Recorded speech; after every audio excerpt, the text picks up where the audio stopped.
Salut à tous et bienvenue dans une nouvelle vidéo Visual Ride. Aujourd'hui on est dans un lieu un petit peu particulier. Si vous aimez les films, si vous aimez Fast and Furious, Retour vers le futur ou encore les séries comme K2000, aujourd'hui on est où mon petit team? On est chez notre ami Franck de Movie Car Central qui nous a invités à découvrir sa collection de voitures de cinéma et de séries télévisées. Il y en a pour tous les goûts, on va se régaler.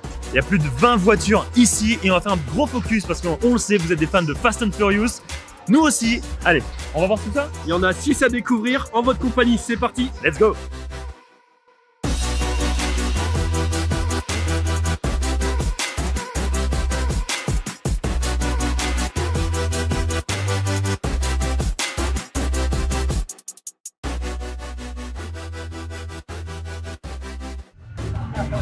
Alors je sais pas pourquoi, mais celle-ci, on m'a laissé la présenter.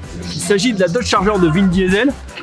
Ça doit être à cause de mes cheveux. Mon ami Paul, qui est à Los Angeles, lui c'était Brian, avec ses chevelures blondes et tout. Moi on m'a toujours dit carrure, les cheveux, Vin Diesel, donc c'est à moi l'honneur de vous présenter cette sublime Dodge Charger, qui est une des vraies voitures qui a tourné dans Fast and Furious 1. Quoi de plus emblématique que ce détail sur cette voiture? Vous vous souvenez tous de la scène dans laquelle Vin Diesel sort du garage, on voit des clapets s'ouvrir et le grondement du V8. C'était impressionnant à l'époque.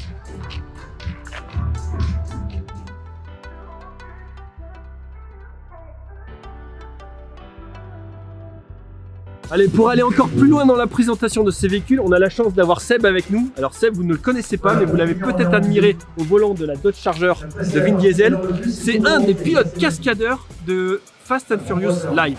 Qu'est-ce que tu as ressenti en prenant la place de Vin Diesel dans cette voiture? Beaucoup de choses. Ouais, non, c'était un kiff de conduire cette voiture, une voiture mythique de Fast and Furious. Grosse franchise, 8 films. Combien de spectacles tu as fait en France du coup? En France, on a fait 5 représentations. Alors, en Europe, on a fait 60 représentations. C'est ce que j'allais dire. En Europe, vu comment il m'en parlait, il n'a pas fait que la France en fait. Ouais. Donc tu as géré l'Europe, tu as rencontré des personnes emblématiques du milieu que moi je connais, comme Julian Smith du Garage D qui a préparé certains véhicules. Ouais, qui a préparé plusieurs bagnoles. Il a préparé les voitures de drift, d'ailleurs, de Tokyo Drift. La 350Z et la S15. Excellent, et excellent. Il a préparé la Supra aussi. Ouais. C'est un petit milieu parce qu'en fait, moi, un de mes meilleurs amis avec qui je fais les décos de mes voitures de drift depuis 10 ans, c'est Shadow Graphics, Freddy Robert, qui a fait la déco de ma voiture. Et c'est celui qui a fait les décos des voitures de Fast and Furious à l'époque. Quand il était au Japon, il travaillait chez Art Factory. Donc c'est marrant que finalement on se regroupe tous au sein d'une passion commune. Merci à toi pour cette mini interview. Merci. C'était vraiment plaisant. On continue notre visite.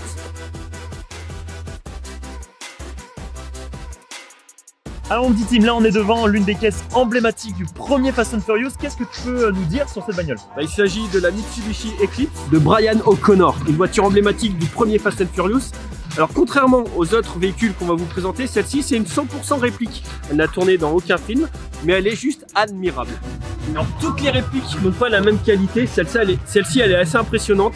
Il y a un gros travail qui a été fait sur la peinture, avant tout le bon vert. Il y a énormément de travail sur les graphismes, on retrouve tous les logos de la version originale. Beaucoup de répliques n'ont pas les logos sur les ailes, ou celui du capot n'est pas assez proche de l'original. Celle-ci, elle nous plaît parce qu'elle ressemble vraiment à celle du film. Alors ça a beau être une réplique de film, ces voitures sont roulantes. Celle-ci a subi une belle préparation avec notamment l'ajout d'un turbo, ce qui n'est pas rien. C'est pas juste une réplique pour faire beau avec une boîte automatique en 2 litres atmosphériques. C'est bien une voiture turbo manuelle qui peut rouler sur route.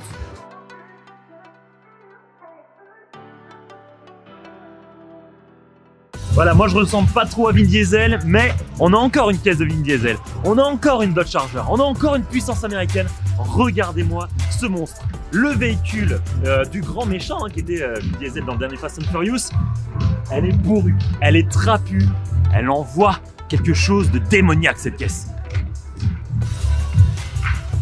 Ça reste quand même des voitures de cinéma, il y a des choses qui sont vraies, des choses qui sont un petit peu moins. Là, le gros réacteur à l'arrière, regardez, ici, on a une transmission qui fait guise de réacteur, qu'on peut voir d'ailleurs s'allumer dans le film. Et ici, simplement, tout le reste, c'est du plastique ou une espèce de céramique. Voilà, quand on est décorateur de voitures dans Fast and Furious, il faut faire avec ce qu'on a.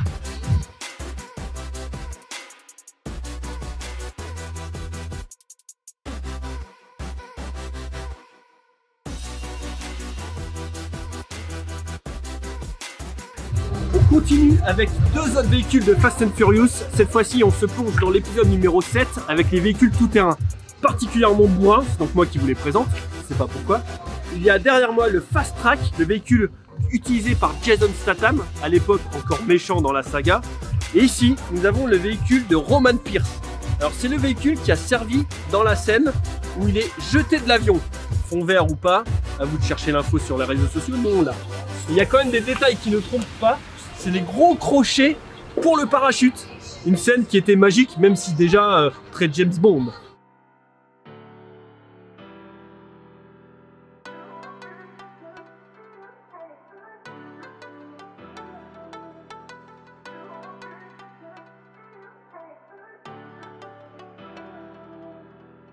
Aujourd'hui je suis en forme, je me régale à vous présenter tout ça, j'ai la banane. Titouan me demande toujours de rigoler quand je vous présente quelque chose. Ici, bah, j'arrive pas à ne pas rigoler, je suis comblé, je me régale. Il est content le pépère, il est content.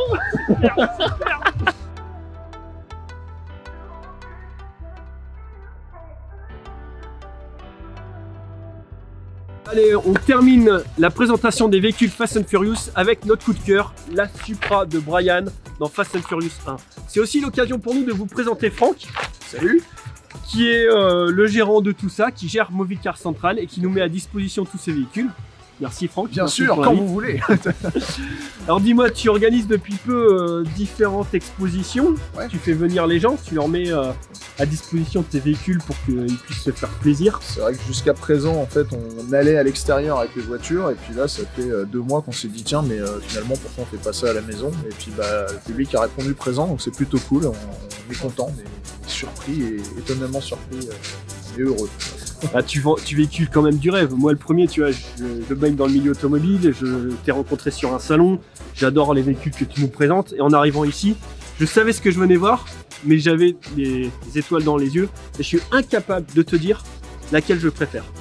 Alors toi, tu m'as dit que c'était peut-être la Supra, qui est une de tes dernières acquisitions. Bah, ouais, c'est la dernière, donc forcément il y a un peu d'excitation aussi, mais c'est vrai que c'est une voiture qui véhicule un truc depuis le premier Fast and Furious, c'était un peu le rêve, même celle-là aussi, les clips c'est quand même pas mal, mais c'est vrai que la Supra c'est un peu le level, voilà, c'est du très haut.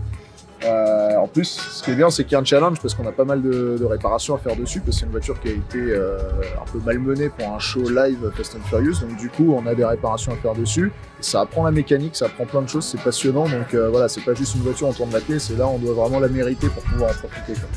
Bah, déjà en statique, elle nous fait plaisir. Tu as des perspectives d'évolution, tu as une bonne nouvelle apparemment à nous annoncer. Ouais, bah oui, c'est qu'on va quitter l'endroit où on est ici, qui était déjà pas mal, et là on va sur le circuit de la Ferté-Gaucher dans le 77, on va s'installer à demeure au circuit, avec la possibilité du coup de refaire le genre d'événement qu'on vient de faire, mais avec le petit plus de pouvoir emmener les gens sur circuit avec les voitures. Ce qui va encore satisfaire plus de monde et donner envie à ceux qui sont pas encore venus de venir te voir. C'est obligé, c'est garanti. Surtout qu'on a même trouvé un moyen d'emmener les enfants. Normalement en dessous de 16 ans on peut pas, mais là on va faire des parades à vitesse réduite et les enfants pourront monter dans les voitures. Génial. Tu proposes ça pour quoi? Pendant des événements privés, pour des anniversaires, des locations privatisées pour des entreprises? Là on va sûrement faire, on va viser je pense effectivement les CE également, les team building, on va viser les entreprises pour la semaine, et le week-end on va rester sur les fans et les particuliers qui veulent venir nous voir. Ça c'est bien parce que tu vises pas que l'élite, tu veux toucher tout le monde, faire plaisir. On puisse en profiter. Ouais, c'est parfait, c'est cool, c'est la passion qu'on partage, c'est génial. Merci à toi, on va continuer notre visite. Merci Franck. Salut.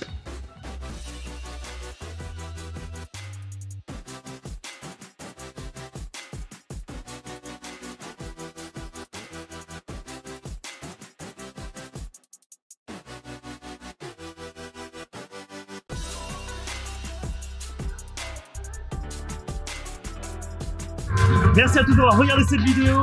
N'hésitez pas de vous abonner si la vidéo vous a plu, de lâcher un petit like et de la partager. Plus on est fou, plus on rit. À bientôt sur une prochaine vidéo Visual Ride.